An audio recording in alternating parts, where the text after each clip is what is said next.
Europeans have left us behind, the Americans have left us behind, but I hope in years to come we will make it. But Chief, could you then tell us, I mean, we had a lot of young people who have read the history of this country, who still are studying the history of this country. They look at the economic situation at that time and now. They look at how we fared at that time and now, both from what they read, what they were told, and what they experience now. And then they come up with this conclusion that the older generation could have bequeathed them a better legacy, that the economy at that time, to a large extent, it looked as though they performed better economically, even individually, than we are now. Do you share the same view, and where do we get it wrong? Well, if you talk about the economic situation, you've got to differentiate economic situation before independence, economic situation post-independence, and economic situation at the present time. In my judgment, if you make a fair analysis, the economic situation now is by far better than we've ever had in the history of this country. Well, the only snag we have is the question of oil, because nobody can defend importing refined oil again, having regard the number of oil we produce. We are the largest oil producer in the whole of Africa, and I cannot defend importing oil to this country. And the number of universities in Nigeria have increased immensely.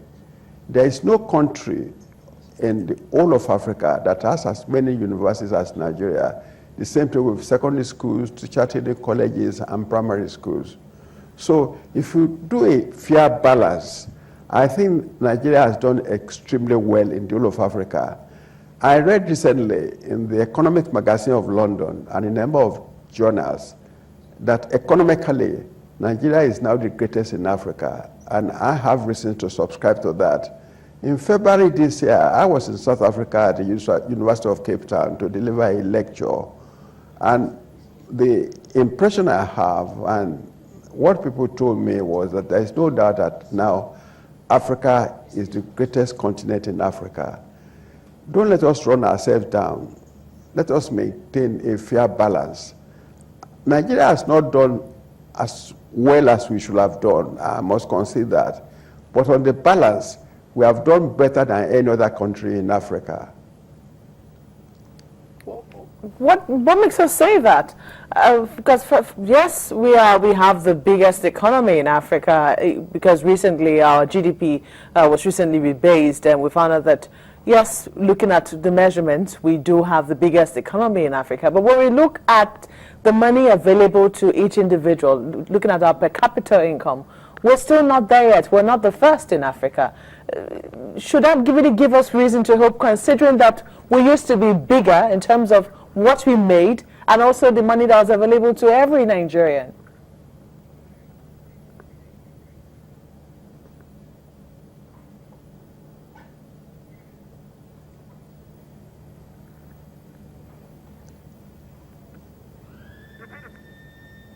I'm not sure you got the question.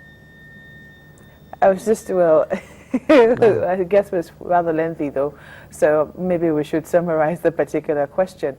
He says that we're Nigerians and we should not run ourselves. I'm sure a lot of people, economy. Of course, a lot of people will subscribe to that, but you know, looking at where we used to be in terms of per capita income and where we are right now, a lot of people might wonder whether or not we have reason to be optimistic, or maybe we didn't do some things right.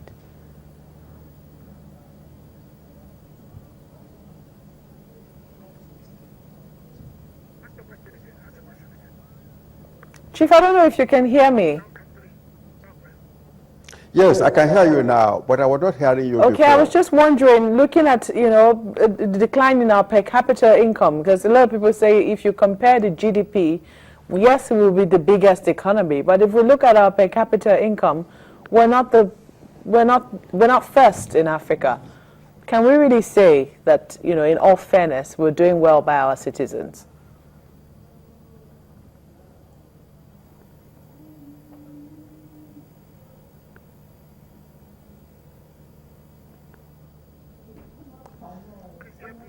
Well, I heard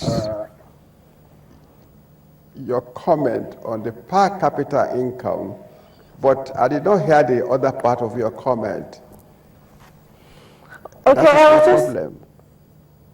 Do you want to make a comment on the per capita income then? At least, you know, it's not as, we're not number one when it comes to per capita income in Africa. Do you have a comment on that? Well, I must concede that the per capita income of Nigeria is not as high as should be. I mean, I have no doubt about that. But you've got to realize that we depend heavily on oil and gas, which is unfortunate.